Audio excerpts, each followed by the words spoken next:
Group Development Pakistan, we had already a project in collaboration with Solidar Swiss to basically work on child welfare and to counter child labor and promote safe learning and education. Pakistan میں بھی corona virus کے cases سامنے آ گئے ہیں. ایک مریض کا تعلق کراچی سے بتایا گیا. وزیر اعظم کے معاون خصوصی برائے صحت نے دونوں کیسز کی تصدیق کر دی.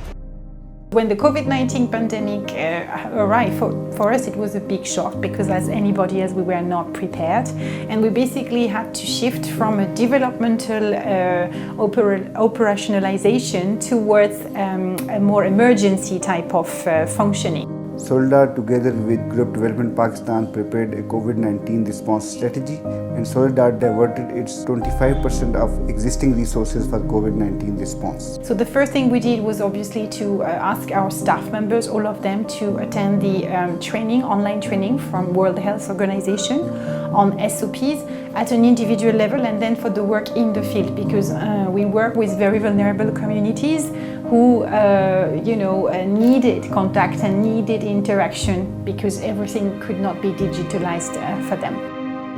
لوگوں کے کاروبار بند ہو جانے کی وجہ سے بہت سے معاشی مسائل پیدا ہو گئے تھے. اسکول بند ہو گئے تھے, بچے بھی گھروں میں آ گئے تھے. ایک تو یہ رسک بھی بڑھ گیا کہ شاید ان بچوں کو والدین چائلڈ لیبر میں نہ انوالو کر لیں, اور یہ کہ ان کے پاس وسائل نہ ہونے کی وجہ سے یہ SOPs بھی فالو نہیں کر پا رہے تھے. پہلے فیلڈ آفیسرز واپس آئے تھے اور ان میں سے میں بھی ایک تھی. ان لوگوں کو ایک تو کرونا کا پتہ نہیں تھا, اور اگر پتہ تھا تو ان کو کوئی پرواہ نہیں تھی.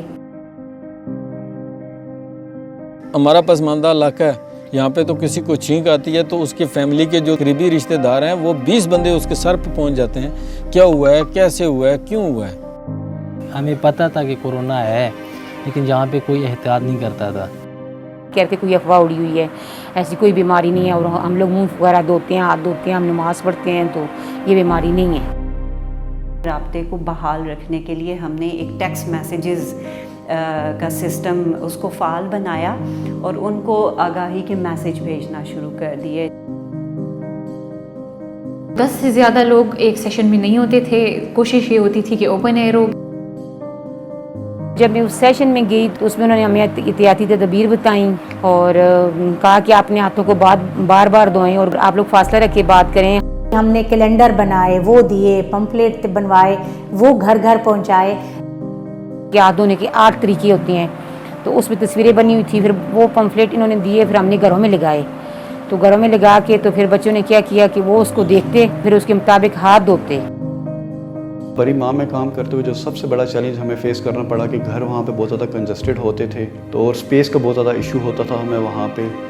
لیکن جو وہاں کے مقدس مقامات ہیں وہ وہاں کے فوکل پرسنز کی بدولت ہم نے وہاں پہ بات کی, اور اس کی وجہ سے ان کو TDP کے لیے اوپن کر دیا گیا. پھر ہم نے لو کاسٹ ماسک جو گھریلو سطح پر تیار ہوتے ہیں ان کو پہلے خود یہاں پریکٹس کیا, پھر دوبارہ کمیونٹی میں گئے, وہاں پر اپنی خواتین کو یہ سکھایا. تو وہ ماسک پھر میں نے جو ہے نا خود بنائے اور جا کے جو ہے نا گھروں میں لوگوں کو بھی بتائے.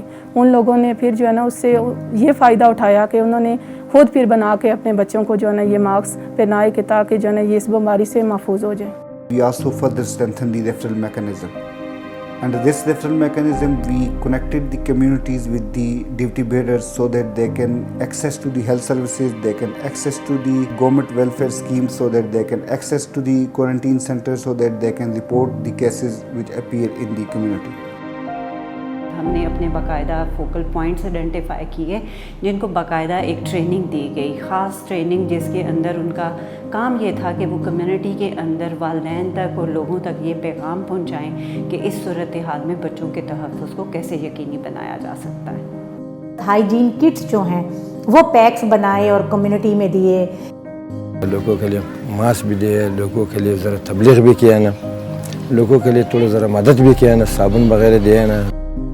گروپ ڈیولپمنٹ پاکستان نے اس کووڈ کی پینڈیمک سچویشن میں جہاں پہ دوسری کمیونٹیز کے لیے کام کیا, وہاں پہ خواجہ سرا کمیونٹی کو بھی نظر انداز نہیں کیا. ان کے لیے اویئرنیس سیشن منعقد کیے اور اس کے ساتھ ساتھ ان کو فوڈ اور ہائیجین کٹس کی سپورٹ بھی فراہم کی.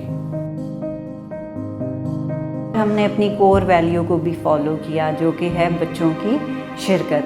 تو ہم نے بچوں کو بلا کر چھوٹے چھوٹے ویڈیو میسیجز ریکارڈ کروائے جس میں انہوں نے دوسرے بچوں کے لیے پیغام ریکارڈ کروایا کہ وہ کون سی بنیادی احتیاطی تدابیر اختیار کر کے اپنے آپ کو بچا سکتے ہیں. اور اس کو نہ ہم نے صرف سوشل میڈیا پہ اپلوڈ کیا بلکہ جب ہم کمیونٹیز کے ساتھ بھی سیشن کرتے تھے تو وہاں پر بھی جا کر کمیونٹیز کو دکھایا کہ بچے بھی ان کے لیے کیا ایک آگاہی کا پیغام لے کے آئے ہیں. We started the massive awareness raising campaign in madrasas as well. This really helped us to develop the collaboration with the madrasa teachers and they then invited us to include these madrasas in our program. Hare community کے ہر مسجد میں 2 time کی اعلان ہوتی ہے جس میں corona سے بچاؤ کے طریقے لوگوں کو ریمائنڈر دینا ہوتا ہے کہ ابھی تک کرونا کی ختم نہیں ہوا ہے, ہم نے ابھی بھی خیال رکھنا ہے. یہ اعلان گروپ ڈیولپمنٹ کی جانب سے کیا جا رہا ہے. گھر سے باہر ضرورت کے تحت نکلیں اور ضرورت کے بغیر گھر سے باہر کم نکلیں. شکریہ. جب مسجد میں اعلان ہونا شروع ہو گیا تو اس کے بعد لوگوں کو یقین ہو گیا کہ واقعی یہ بیماری ہے. اس کے بعد پھر ماسک پہننا شروع کیا ہم لوگوں نے.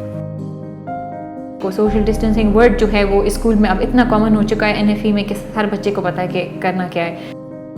On behalf of these communities who have benefited from the Soldar interventions, I would also like to thank the Swiss people who have financially contributed for these projects. During this pandemic time, we were very much in touch with the Federal Ministry of Human Rights or with ESA's program even, so that was very useful. And I think also what is more admirable is that without those focal points and those community volunteers, those children could not have been protected effectively. So I think it's a very inspiring story